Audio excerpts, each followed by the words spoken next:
des activités essentielles de la Commission. Le ACDH Togo a accompagné la CVJR durant tout son mandat. Je dirais que nous avons été un facilitateur du processus.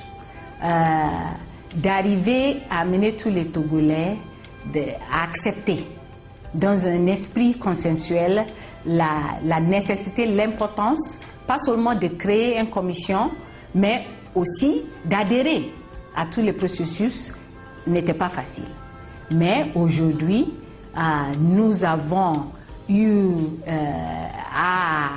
une situation où au moins on peut dire que les Togolais ont accepté tout que nous avons dit au début pour lui expliquer comment les choses vont se passer, pourquoi c'est important d'avoir ce mécanisme et pourquoi c'est important pour qu'il joue un grand rôle. Donc nous avons donné pas seulement un appui technique, un appui financier, mais c'est plutôt l'accompagnement de jour au jour.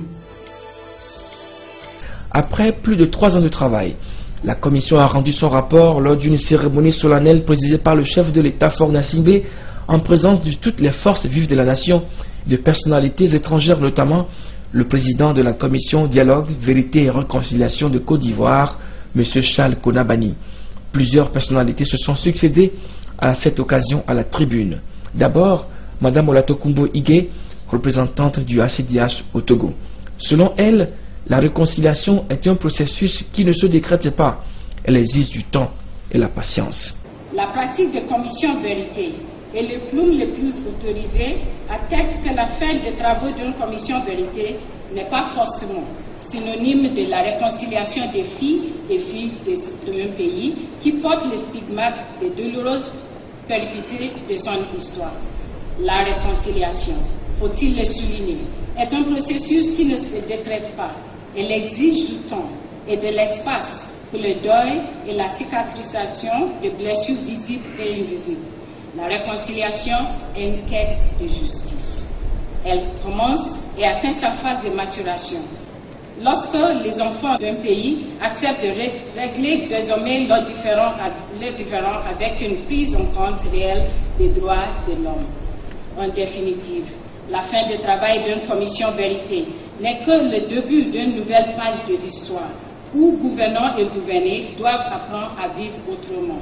Elle doit impérativement être marquée par une rupture profonde de la gestion quotidienne des affaires de l'État.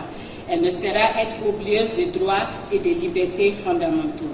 Elle doit être plus orientée vers une responsabilisation et une plus grande participation des citoyens à la vie politique.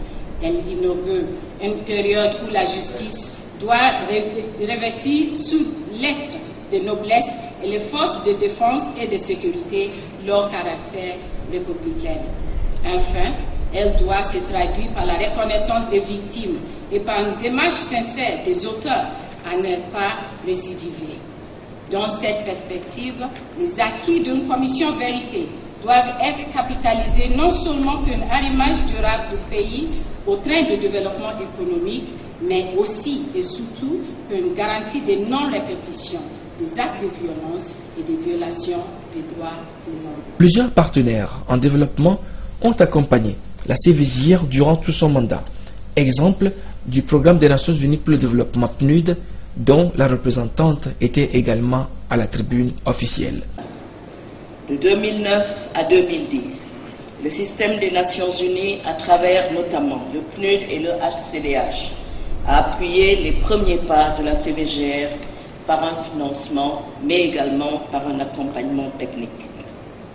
Dans cette phase de démarrage, cet appui s'est concentré sur la mise en place des 7 antennes régionales pour le recueil des dépositions, la mise à disposition d'outils de planification et de réalisation de ces travaux, l'organisation des activités liées à l'archivage des dépositions et aux investigations.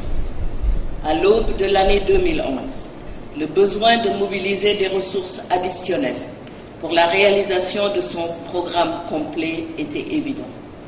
Les enjeux étaient très importants. Il s'agissait de ne pas hypothéquer la consolidation des acquis démocratiques, d'accompagner le processus d'apaisement par le dialogue et de conforter la volonté réformatrice des autorités. En réponse à ces besoins financiers, la mise à disposition des contributions des partenaires internationaux a été à la hauteur des attentes. Il s'agit, j'aimerais les citer, de l'Union européenne qui a apporté une contribution à hauteur de plus de 1 milliard de francs CFA, de l'Allemagne qui a apporté une contribution de plus de 163 millions de francs CFA et de la France avec un montant de 42 millions, ceci venant s'ajouter aux apports du système des Nations Unies. Monsieur Patrick Spirley, représentant de l'Union européenne au Togo, s'est de son côté réjoui de la publication de ce rapport de la CVJR. Nous analyserons son contenu et verrons notre participation dans la mise en œuvre des recommandations, a-t-il déclaré. Je tiens ici à rappeler le travail énorme réalisé par la Commission jusqu'à ce jour. Pour en arriver là, dans un environnement pas toujours favorable, elle aura dû faire face à de nombreux défis. Celui de la participation des acteurs des crises et des violences du passé, celui de sa crédibilité vis-à-vis des forces politiques et de la société civile, et celui des attentes immenses générées par son travail. Conscients de ce contexte difficile, les partenaires techniques et financiers, entre autres le Haut Commissariat des droits de l'homme, le PNUD, la France, l'Allemagne et nous-mêmes, l'Union européenne, ont exprimé leur confiance dans ce travail essentiel visant à la construction de la vérité prémisse de justice, afin de permettre une véritable réconciliation et l'apaisement du climat social et politique. Certes, les recommandations du rapport feront l'objet de critiques et ne feront sans doute pas l'unanimité. Mais elles constituent une étape cruciale à un moment où le Togo doit affronter les prochaines échéances démocratiques prioritaires. Si ce jour marque donc la fin du travail en commission, il représente aussi le début de la phase cruciale de mise en œuvre des recommandations afin de s'approcher de l'objectif spécifique déterminé en août 2008, favoriser le pardon et la réconciliation nationale.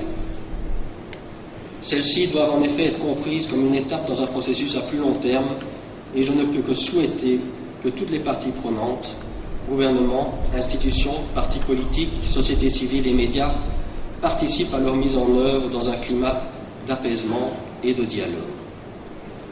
L'Union européenne et les partenaires du Togo restent confiants et engagés. Ils analyseront avec beaucoup d'attention ce rapport et la réaction des différentes parties afin de voir comment accompagner les prochaines étapes. À la lumière de ce qui se passe dans certains pays de la région, il est en effet crucial que le Togo puisse constituer un pôle de stabilité et de consolidation démocratique. Ce rapport peut y contribuer. Moment important de cette cérémonie officielle de remise de rapport, le discours bilan du président de la CVJR, Monseigneur Nicodème Bariga. Celui-ci a affirmé que la réconciliation ne peut se bâtir que sur le socle du pardon. Malgré l'aboutissement heureux de la mission de son institution, il a présenté l'une de ses faiblesses. À l'heure du bilan, je dois reconnaître que la participation marginale des auteurs présumés reste l'une des faiblesses les plus regrettables de notre mission. Et à ce sujet, je partage la déception de nombreux Togolais qui auraient voulu entendre des mots de contrition de la part de ceux qui ont cédé à leur passion, ainsi que l'assurance du pardon sur les lèvres de ceux qui ont souffert dans leur âme et dans leur corps. La réconciliation est un cheminement difficile. Il aboutira si chacun de nous lui ouvre son tabernacle intérieur en changeant sa manière de percevoir, de voir, de recevoir et de traiter l'autre. Vous l'aurez compris, je ne désespère donc pas de voir l'émergence d'un temps de changement marqué par la réconciliation. Je suis persuadé que si nous le voulons tous, les pièces de la réconciliation se mettront en place au fur et à mesure. C'est à ce prix que nous bâtirons la réconciliation dans le changement de mentalité. Je ne désespère pas de voir émerger dans notre